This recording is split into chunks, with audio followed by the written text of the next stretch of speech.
Here's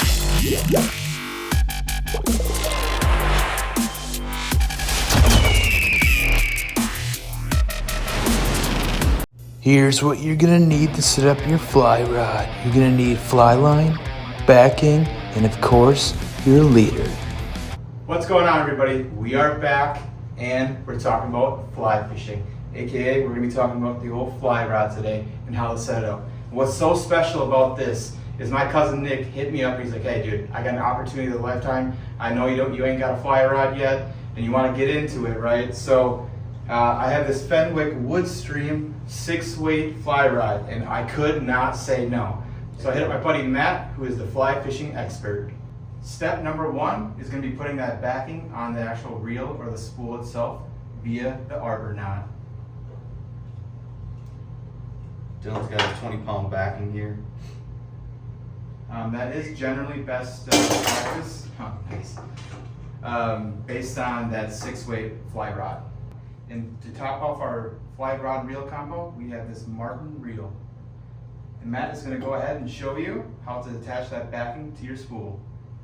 Attaching to the backing to the reel via the arbor knot. Most reels you can pop the spool out. Get 2 pieces then. Take your backing, feed it through fly reel so that once you get everything attached, you can pop it back in place. To do the arbor knot, I'm just going to go around 2 times. Take our tag end, make an overhand knot around the main line. I'm going to cinch that down a little closer to the reel. Put in a tag here.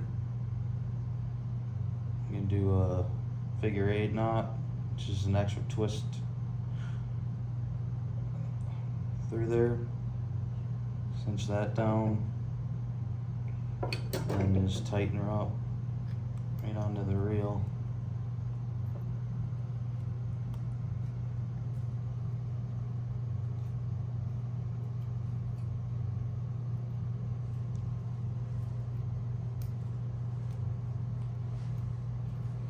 And you trim it off.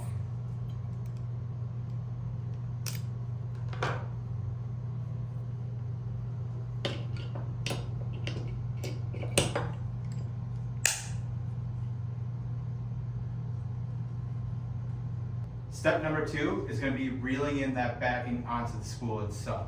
But the biggest thing here is making sure you're keeping that pressure on that line as you're reeling it in.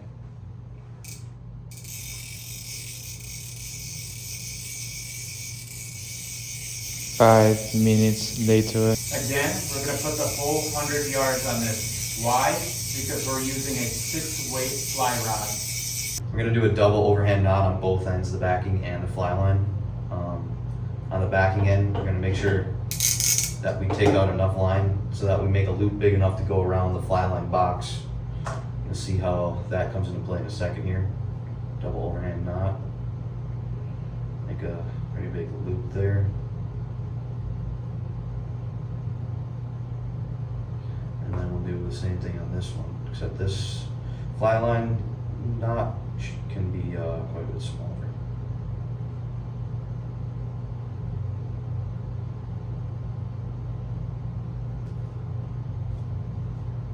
There's a couple different knots you could do with this fly line, but I honestly don't think you're gonna ever see it, so better to keep it simple. Cut the tag end. Cut the tag end on this one.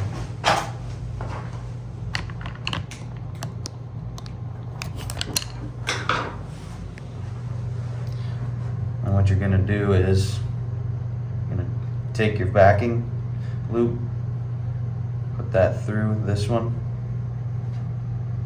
I'm gonna go around the fly box, the fly line box. Pull the knot back out of the loop, and there you go, loop to loop connection.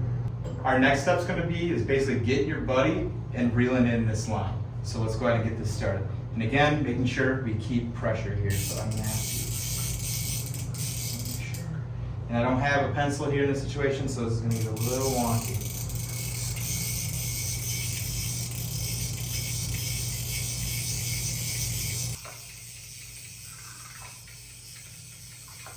Final step is putting the leader onto that fly line. Both the leader and the fly line have welded loops, so we'll do another loop-to-loop connection here. Getting the leader unfurled is one of the hard parts of it, though.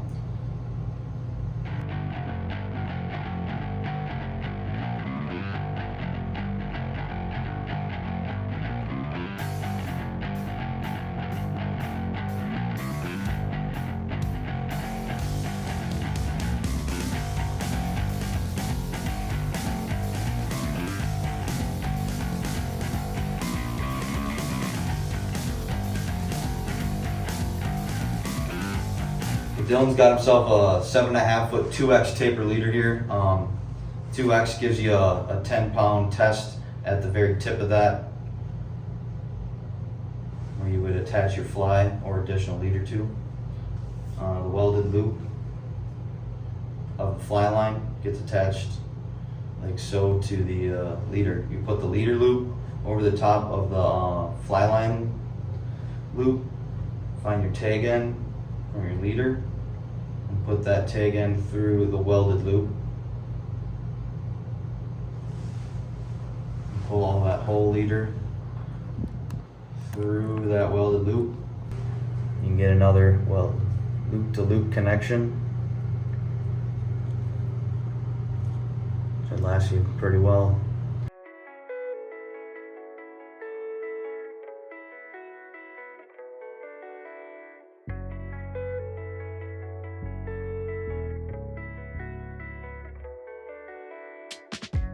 All right, that wraps it up. Now you know how to set up any sort of fly rod. Matt, thank you again. And stay tuned for next time when we actually try to bust this out and catch a big old fish. As well as follow, like, and subscribe. Help us push this channel a little bit further. We appreciate y'all. Happy fishing.